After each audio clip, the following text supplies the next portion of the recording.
ሻሎም ሻሎም ሻሎም ቤተሰብ እግዚአብሔር አምላኽ ሰላም ጸጋ ምሕረት ናይ ክርስቶስ ምስ ኩልኹም እዩ አና ሓኹም ሰላሐዲን ካብ ሲአርጂ ኢንተርናሽናል ቸርች ስቶክሆልም ስዊድን ሎሚ ድማ ነዚ መዓልቲ ዝኸውን ናይ ህይወት ቃል ሓቢርና ክንካፈል ኢና ንዝበለጸ መዓልቲ ዝበለጸ ቃል ንካፈለሉ ፕሮግራም ናይ ሎሚ ንካፈሎ ቃል ንኹነታትኩም ብትንቢት ህይወት ሃብዎ ዝብል እዩ ንኹነታትኩም ብትንቢት ህይወት ሃብዎ ሪኹም ብናይ መንፈስ ቅዱስ ድርኺት እነውፅኦ ቃል ትንቢት ንኹሉ ነገራትና ህይወት ከልብሶ ይኽእል እዩ መጽሓፍ ቅዱስ ኣብ ሕዝቅኤል ምዕራፍ 37 ከምዚ ይብል ካብ ጥቕሲ 3 ጀሚርና ክንርኢና ንሱ ኸኣ ኣታው ወዲ ሰብ እዚ ዓጻጽምቲ እዝስ ህያው ዶ ክኸውን እዩ በለኒ ኣነ ድማ ወ እግዚአብሔር ኣምላኽ ንስኻ ትፈልጥ ኢለ መለስኩ ንሱ ኸኣ ኣብ ልዕሊ እዚ ዓጻጽምቲ እዚ ተነበእ ኣቱም ንቑጻት ዓጻጽምቲ ቃል እግዚአብሔር ስምዒልካውን ንገሮም በለኒ ሪኹም ሕዝቅኤል ዝረአዮ ዓጻጽምቲ ዝደረቐን ዝነቐጸን ፋሕፋሕ ዝበለን ዓጻጽምቲ እዩ ነይሩ እግዚአብሔር ንሕዝቅኤል ሓደ ሕቶ ሓቲትዎ እዚ ዓጻጽምቲ ህያው ዶ ይኸውን ኢሉ ሓቲትዎ ሕዝቅኤል ድማ ወ እግዚአብሔር ንስኻ ትፈልጥ ኢልዎ ሽዑ እግዚአብሔር ነጊርዎ ነታ ዓጻጽምቲ ተነበየሉ እግዚአብሔር ከምዚ ይብል ኣሎ ኢልካ ተነበየሉ ኢልዎ ርኢኹም ኣሕዋት ሓደ ግዜ ኣብ ፍጹም ዝተበላሸወ ዓይነት ኩነታት ክንህሉ ንኽእል ነገራትና ፈጺሙ ፋሕፋሕ ክብል ይኽእል ባህ ብዘየብል ነገር ንሓልፍ ክንህሉ ንኽእል ነዚ ነገር እዚ ከመይ ጌርና ኢና ህይወት ነልብሶ ነዚ ነገር እዚ ከመይ ጌርና ኢና ንቕይሮ ብምጭናቕና ንቕይሮን ኢና ብምብካይና ኣይንቕይሮን ኢና ብኸመይ ደኣ ንቕይሮ ልክዕ ከምቲ ሕዝቅኤል ንኣምላኽ ምስ ሓተቶ ነቲ ዓጻጽምቲ እንታይ ክብሎ ከም ዘለዎ ቃል ዝሃቦ ንነገራትና ድማ በቲ ኣብ ውሽጥና ንረኽቦ ናይ መንፈስ ቅዱስ ድምፂ በቲ ድርኺት እንተ ደኣ ክንበየሎም ጀሚርና ሽዑኡ ንነገራትና ከነንቀሳቕሶም ንጅምር ሽዑኡ ንነገራትና ናብ ናይ እግዚአብሔር ፍቓድን ሓሳብን ከነምጽኦም ንጅምር ነገራት ስለ ዝበርትዑ ተስፋ ይተቑረፁ ነገራት ስለ ዝተባላሸው ናይ መጨረሻ ጌርኩም ኣይትውሰድዎ በቲ ኣባኹም ዘሎ መንፈስ ብናቱ ድርኺት ብናቱ ድምፂ እሱ ብዝሃበኩም ንጊዜ ብዝኸውን ቃል እንተ ደኣ ንነገራትኩም ተነቢኹምሎም ንኹሉ ንሰናይ ክትቀይርዎ ትኽእሉ ኢኹም ርኢኹም ኣሕዋት ኩሉ ግዜ ኣብ ዝኾነ ዓይነት ጉዳያት ክትኣትዉ ከለኹም ካብቲ ኣብ ውሽጥኹም ዘሎ መንፈስ ድምፂ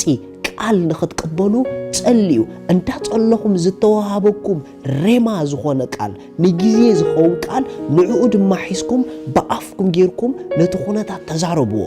ንገርዎ እግዚአብሔር ከምዚ ይብል ኣሎ በልዎ ወይ ድማ ካብ ቃል ኣምላኽ ወሲድኩም ነቲ ኩነታት ዝልውጥ ቃል ኣውጅሉ ተነበይሉ እቲ ብድርኺት መንፈስ ቅዱስ እትንበይዎ ቃል ነቲ ህይወት ዘይብሉ ጉዳያትኩም ህይወት ክዘርአሉ እዩ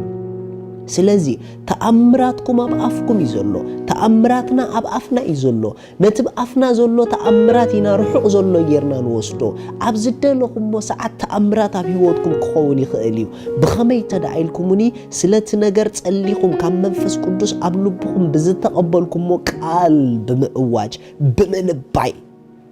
ብምንባይ እግዚአብሔር ከምዚ ዝብል ዘሎ ኢልካ ንነገራትካ ምንባይ ቀፂሉ ከምዚ ይብል ትጽሑፍ ንሱኻ ኣብ ልዕሊ ዓጻጽምቲ ዝተነበ ኣቱም ንቑጻት ዓጻጽምቲ ቃል እግዚአብሔር ስምዑ ኢልካውን ንገሮም በለኒ ርኢኹም ኣሕዋት ነቲ ናይ እግዚአብሔር ቃል ዘይሰምዕ ጉዳይ የለን ንናይ እግዚአብሔር ቃል ዘይሰምዕ ኩነታት የለን ምኽንያቱ ናይ እግዚአብሔር ቃል እቲ ዝለዓለ ስልጣን ዘለዎ ቃል እዩ እዚ ቃል ኣብ ኣፍና እዩ ዘሎ ነዚ ቃል ብምውፃእ ንኹሉ ነገራትና ንኣምላኽ ከም ዝሰምዕ ክንገብሮ ንኽእል ኢና ቀፂሉ ከምዚ ይብል እግዚአብሔር ኣምላኽ ከዓ ነታ ዓጻጽምቲ እዚ ከምዚ ይብል ኣሎ እንሆ ኣነ ትንፋስ ከእትወልኩም እየ ንስኻትኩም ከዓ ህያውያን ክትኮኑ ኢኹም نت زدرقة عتاتمتي نت زنقة عتاتمتي እግዚአብሔር ትንፋስ ከእትወልኩም ህያውያን ከአኽትኮኑ ኢኹም በሎም ኢልዎ ሪኹም አከምዛ ዓይነት ኩነታት ክትኣቱ ከለኹም አክንደ ትበኺዩ አክንደ ትጭነቑ አክንደ ላዕለን ታሕትን ትብሉ እግዚአብሔር እንታይ ይብላሎ ስለቲ ነገር ምስማዕ ይዘዋፀኩም እቲ አምላኽ ዝበሎ ስለቲ ነገር ከዓ ነቲ ነገር በአፍኩም አስምዕዎ አምላኽ አይኮነን ዘስምዖ አምላኽ ዝብሎ ዘሎ ንጉዳይኩም ተስምዕዎ እስኹም ኢኹም አምላኽ ዝበሎ ክኸውን ኢልኩም ትጽበዩ ተኾንኩም ድኸውን ነገር የለን አምላኽ ዝበሎ ንኽኸውን ተነበዩ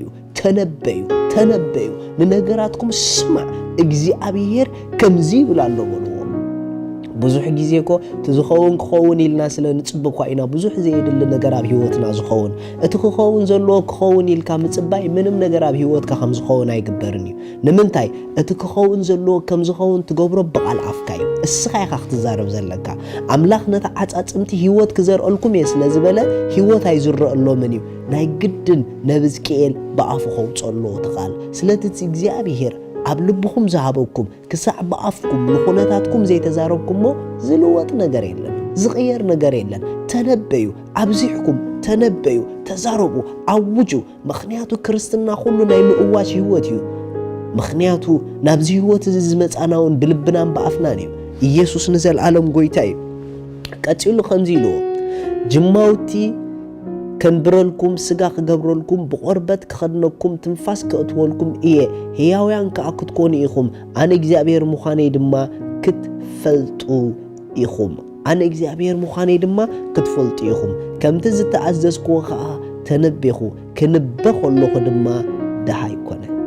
ኣምላኽ ምስ ተዛረበ ይኮነን ድሃ ኮይኑ እቲ ኣምላኽ ዝተዛረቦ ንሱ ምስ ደጎሞ እዩ ድሃ ኮይኑ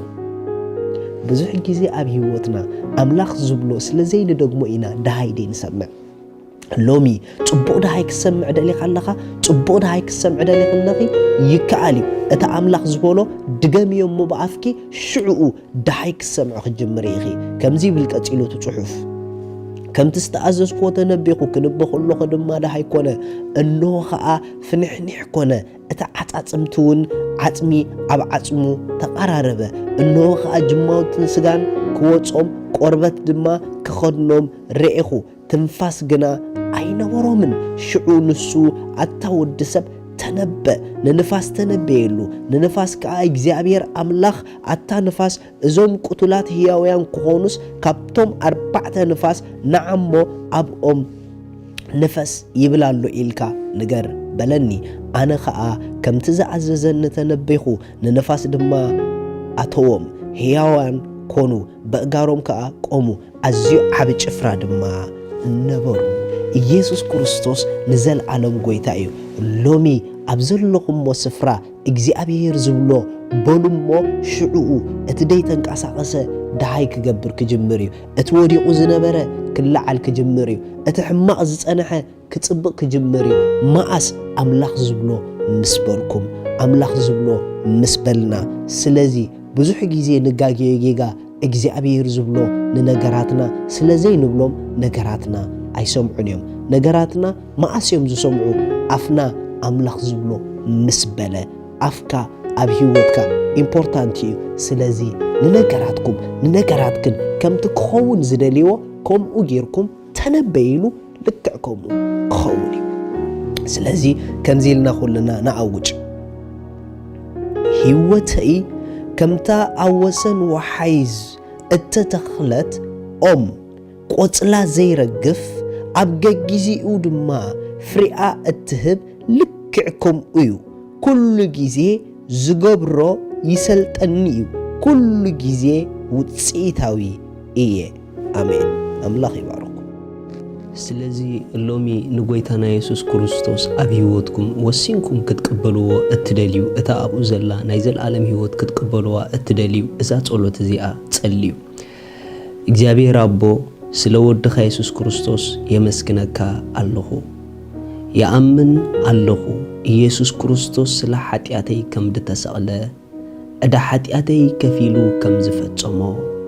ስለይ ከም ዝሞተ ብሳልሰይቲ መዓልቲ አምላኽ ካብ ሞታት ከም ዘተንስኦ ኣብ የማን አምላኽ ከም ዝተቐመጠ ይኣምን ኣለኹ ኢየሱስ ክርስቶስ ናይ ህይወተይ ጎይታ እዩ ኢየሱስ ክርስቶስ ኣምላኸይ መድሓኒየይን እዩ ካብዛ ሰዓት ንክርስቶስ ብምቕባለይ ሓድሽ ፍጥረት ውሉድ ኣምላኽ ኮይነ ኣለኹ መንፈስ ቅዱስ ብሽም ኢየሱስ በእምነት ናብ ውሽጠይ ይቕበለካ ኣለኹ ኣሜን እዚኣ ጸሎት ድጸለኹም ብጣዕሚ እኳ ሓጐሰኩም በዚ ብታሕቲ ዘሎ ኣድራሻና ኮንታክት ግበሩና ኢኹም ሰድለይኩም ሓገዝ ክንልእኸልኩም ኢና ሻሎም